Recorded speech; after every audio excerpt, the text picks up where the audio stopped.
but you don't put the number of elements inside the square brackets. You just leave the square brackets empty.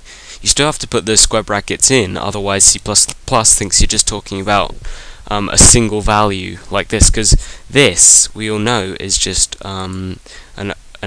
is a variable with which can only hold one value. So we've got to, even though we don't know at the moment how many elements are going to go in there, we still need to put the square brackets to show it's an array. Okay, and now we just, this is the only way we can make an array with an unknown amount of elements is if we define all those elements at the same time as a declaration. If you just do this without the declaration, it doesn't work. You'll get a compiler error. Okay, so you have to declare at the same time as you define, or sorry, define the elements at the same time as you declare the array.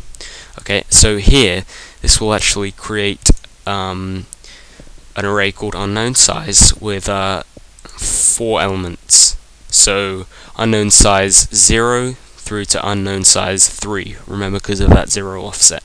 And now we can change this, and this will still work. Okay, now it's creating an array called unknown size with 2 elements. Okay, so I've just put here it works still if we change the amount of values between braces. Okay, now we can do a similar sort of thing with even when we supply a value.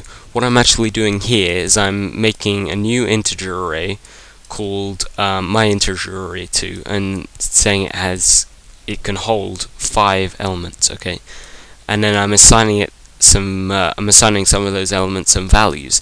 But note, I'm only assigning 3 elements values. I'm leaving the rest blank.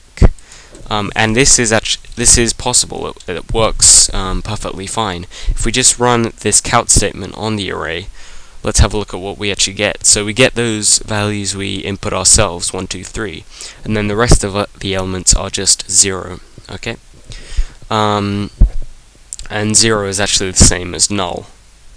Okay, now this doesn't work both ways. What I'm trying to do here is I'm making a new integer array called myIntegerArray3, saying it can hold 5 elements, and now I'm trying to assign it 6 values. And if we try and run this, you can see we get build errors. Okay, and it says error, too many initializers on line 26. So here's line 26, can hold 5 elements, and 1, 2, 3, 4, 5, 6. Ah, there we go. If we now this down to 5, voila, there we go. Okay, so and finally, right, okay, because arrays have that 0 offset, what you'll often find a lot of bugs come to when you're beginning. Once you start using C++ more, you'll just get used to it. But when you're beginning, you might forget about that 0 offset, and you'll be trying to look at the 5th array in the 5th element in an array, and you'll be saying myIntegerArray2 5, when actually the 5th element in an array is myIntegerArray2 4, because we have that 0 offset. And if we try and do this F5, we can see we do actually get a value, and the reason is C++ compilers, they allow this kind of thing, because there is actually a value at myIntegerArray2 5, okay? But that value isn't something you've made space for. When we declare this array, for instance, we're making space for 5 integer variables. So when we're looking at the 6th element, there's no predefined space, which is why we don't get 0 here.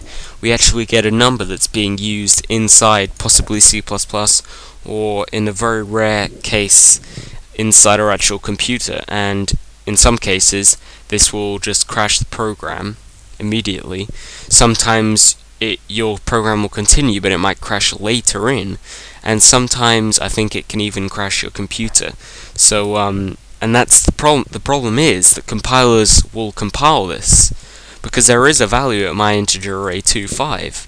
It's just not what you expect it to be, so they will compile it, but it can produce really bad problems to your program. And it's called the fence post error. I'm not going to explain why it's called that, but there is a reason. You can Google it if you want. So you've always just got to remember about that zero offset, okay? This has just been a quick tutorial on integer arrays. The next tutorial will be looking at character arrays, and then I think we'll take a dive into multi-dimensional arrays, which are really they can be really quite tough. So fun times ahead, guys. Over and out.